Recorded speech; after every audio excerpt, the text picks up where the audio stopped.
আসসালামু আলাইকুম, আমি মোহাম্মদ রাজীব হোসেন। তো HTML এর আজকে আমাদের 8 নাম্বার ক্লাস। আজকে আমরা শিখব টেবিল কিভাবে তৈরি করে।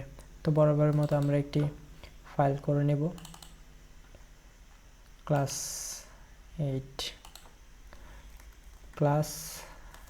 8 তো এর ভিতরে আমাদের HTML এর ফাইলটা হবে। তো এর ভিতরে আমরা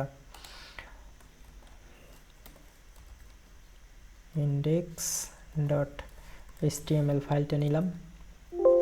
তো এটাকে আমরা রান করব ভিজুয়াল স্টুডিও কোডে, আর এটাকে আমরা আবার ভিজুয়াল স্টুডিও কোডে আসলাম। তো ভিজুয়াল স্টুডিও কোডে আমরা HTML ফরম্যাটটা নেব।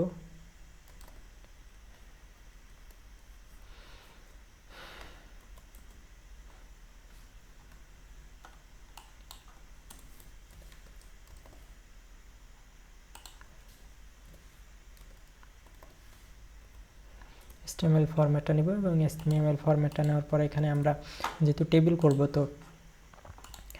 তো টেবিল ট্যাগ নিতে হবে। টেবিল ট্যাগ নিলাম। তো টেবিল ট্যাগের ভিতরে আমাদের যেহেতু রো আকারে হবে, আমাদের এটা একটা রো, তো রো আকারে আমাদের ডাটাগুলো আসবে। তো আমাদের টেবিল রো ট্যাগ নিতে হবে। টেবিল রো ট্যাগের নাম হচ্ছে টিআর, হচ্ছে টেবিল রো, টিআরের টেবিল রো। তো এই টেবিল রো এর ভিতরে আবার কি হবে, টেবিল রো এর ভিতরে হবে হেড থাকে, আমাদের টেবিলে একটা হেড থাকে। তো এই হেডের জন্য টেবিল হেড নিতে হবে, টিএইচ টেবিল হেড।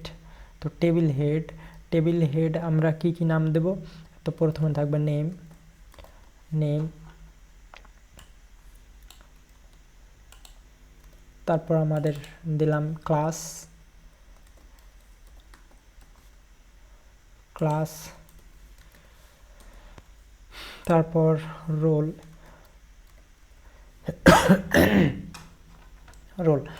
তো আমাদের এটা যদি আমরা সেভ করি এবং আমরা যদি ফাইলটা রান করে গুগল ক্রোমে রান করি, তাহলে আমাদের কি আসে? তো এরকমের আসছে। তো আমাদের টেবিলটা হবে অবশ্যই বর্ডার থাকবে একটি, তো সেজন্য আমরা এখানে বর্ডার দেব, বর্ডার ইকুয়াল 1 পিক্সেল সলিড। তো 1 পিক্সেল বলতে একটা কলমের ফোরটা দিলে যতটুকু জায়গা হয় ততটুকু জায়গা 1 পিক্সেল সলিড দিলাম। সেভ করে আমরা এখন পেজটা রিলোড করি, তো এটা আসছে। আচ্ছা, তো আমাদের এখন এর ভিতরে যেহেতু টেবিল টিএইচ হচ্ছে table head, TH table head, আর টিআর টেবিল রো। তো আমাদের এটা হচ্ছে রো স্টার্ট হচ্ছে, রো ক্লোজ হচ্ছে। আচ্ছা, তো আমরা যদি এখানে টেবিল রো আর্ট নেই, টেবিল রো আকারে যেহেতু আমাদের ডাটাগুলো আসবে, এখন টেবিল রো এর ভিতরে আমরা কি নেব? আমরা টেবিল ডাটাগুলো নেব। তো টেবিল ডাটাগুলো নিতে গেলে তো টিডি মানে টেবিল ডাটা, তো টিডি হচ্ছে টেবিল ডাটা। টিডি আমরা ডাটা কি নেব? প্রথমে নাম দিতে হবে। তো নাম দিচ্ছি, আমার নামটা দিচ্ছি রাজীব হোসেন। প্রথমে রাজীব হোসেন দিলাম। তারপর আর এটা তো নেমের জায়গায় নেমে গেল। তারপর আচ্ছা, আমরা একটু Ctrl+S সেভ দিয়ে আমরা একটু যদি দেখি তাহলে কি আসে, নেমের জায়গায় আমাদের এটা বসে গেল। তারপর এখানে প্রথম ভ্যালুটা হলো টেবিল ডাটা, একটা ডাটা হলো। তারপর এখানে দ্বিতীয়টার জন্য এই টেবিল হেডের দ্বিতীয়টার জন্য দ্বিতীয় আছে আমাদের কি ক্লাস আছে। তো এইখানে ক্লাস কি হবে? Table data. তো ক্লাস ধরেন দিলাম আমি ইন্টার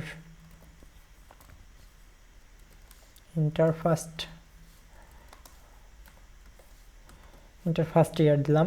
তো টেবিল ডাটা। তারপর আর একটা কি আছে, রোল আছে। তো এখানে টেবিল ডাটা অবশ্যই এখানে রোল আসবে। তো রোল দিলাম ধরেন 1 2 3 4 5 6, Ctrl+S, এবং এটা যদি আমরা রিলোড দিই তাহলে এভাবে আসছে। তো আমরা অনেকগুলো ডাটা নেই এরকম করে। তো আমরা এখানে এই টেবিল ডাটা, এখানে টেবিল রো আছে, তো টেবিল ডাটাগুলো আমরা যদি আরও কপি করি, তো যদি Ctrl+C কপি করি এবং আচ্ছা, আমরা টেবিল রো আর একটা নেই, টিআর টেবিল রোর ভিতরে আমরা ডাটাগুলো পাস করব, কন্ট্রোল সি এবং এখানে দিলাম। তো টেবিল রো, তো এর ভিতরে আমাদের ডাটাগুলো থাকবে। আমরা অনেকগুলো ডাটা নিলাম এবং এখানে যদি আমরা রিলোড দেই তাহলে আমাদের এই ডাটাগুলো আসছে। তো আমরা এখানে কি করলাম, এখানে আমরা প্রথমে আমরা টেবিল নামে একটি ট্যাগ নিলাম। টেবিল নামে একটি ট্যাগ নেওয়ার পর এখানে বর্ডারটা দিলাম যাতে আমাদের এটা দেখা যায়, বর্ডারটা এখানে সুন্দর মতো আসছে। তারপর এখানে আমরা কি নিয়েছি, আমরা একটি টেবিল রো নিয়েছি। রোটা কি, আমাদের রো হচ্ছে এদিকে হচ্ছে রো, এদিকে এটাকে বলে রো, আর এদিকে নিচে এটাকে বলে কলাম, নিচে এটাকে বলে কলাম, আর এই যে এটাকে বলে রো। তো আমরা প্রথমে রো নিলাম, প্রথমে আমরা রো নিছি। তো রো এর ভিতরে কি হবে, রোর ভিতরে হবে হেডগুলো আমরা লিখব। হেড, কারণ হেড থাকে আমাদের কী রকমের থাকে, এরকম গাঢ় আকারে থাকে, সেই জন্য আমরা টেবিল হেড নিয়েছি। যেহেতু আমাদের টেবিল হেড নেওয়ার কারণে এটা গাঢ় হয়ে গেছে, নামটা গাঢ় হয়ে গেছে। তো টেবিল হেড, তারপর এই টেবিল হেডের ভিতরে আমরা এখন ডাটা দিব। তো কি ডাটা, সেই জন্য আমাদের এখানে টেবিলের ডাটা কি আছে, প্রথমে রাজীব হোসেন নাম দিয়েছি কারণ এই ডাটাটা হচ্ছে এই নেমের এখানে বসবে। দ্বিতীয় ডাটাটা এখানে দ্বিতীয় জায়গায় বসবে। তৃতীয় ডাটাটা আমাদের এই তৃতীয় ডাটাটা আমাদের এই তৃতীয় নিচে বসবে। তো সিরিয়াল অনুযায়ী পরবর্তীতে আর একটা সেম ডাটা নিয়েছি, ধরেন এখানে একটা নাম দিই কুদ্দুস দিলাম, আর পরবর্তী দিলাম ধরেন হাসান।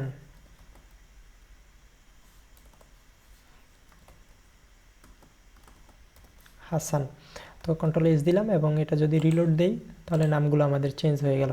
তো আমরা দেখতে পাচ্ছি এখানে আমাদের এই যে পাশে ডাবল বর্ডার আসছে। তো এই ডাবল বর্ডারটা এখানে যদি আমরা এটা উঠাতে যাই, তাও এখানে আমাদের একটি অ্যাট্রিবিউট লিখতে হবে। সেটা হচ্ছে অ্যাট্রিবিউট কীভাবে ব্যবহার করে সেটা আমরা জানি। তো স্টাইল অ্যাট্রিবিউট, আমরা স্টাইল দিয়ে ইকুয়াল দেব এবং অবশ্যই ডাবল কোটেশনের ভিতরে লিখতে হয়।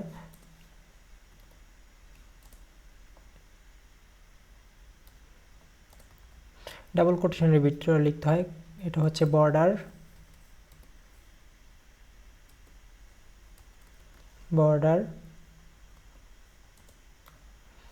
পেন বর্ডার, এটার নাম জানো কি, এটার নাম হচ্ছে, আপনি এটা দেখি,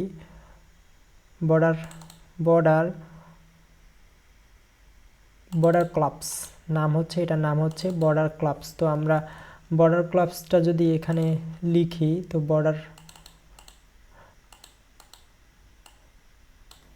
ক্লাবস দেই এবং আচ্ছা স্টার্ট বর্ডার ক্লাবস, তারপর দিতে হয় স্টু দিয়ে যদি আমরা ক্লাবস দেই তার মানে আমাদের, এবং সেমিকোলন দিয়ে আমরা যদি ক্লোজ করি, কি করব, রিলোড দিব, দেন এটা উঠে যাবে। তো এভাবেই আমরা টেবিলে একটার পর একটা ডাটা এখানে পাস করাতে পারবো। এবং এর পরবর্তী ক্লাসে আমরা দেখব কিভাবে আপনার এটা ডিজাইন করা যায়, কিভাবে একটা ছবি অ্যাড করা যায়, কিভাবে দুইটার জায়গায় একটা নাম কিভাবে লিখতে হয়। তো এইটা পরবর্তী ক্লাসে শিখব। তো আজকে এই পর্যন্তই। Thank you so much.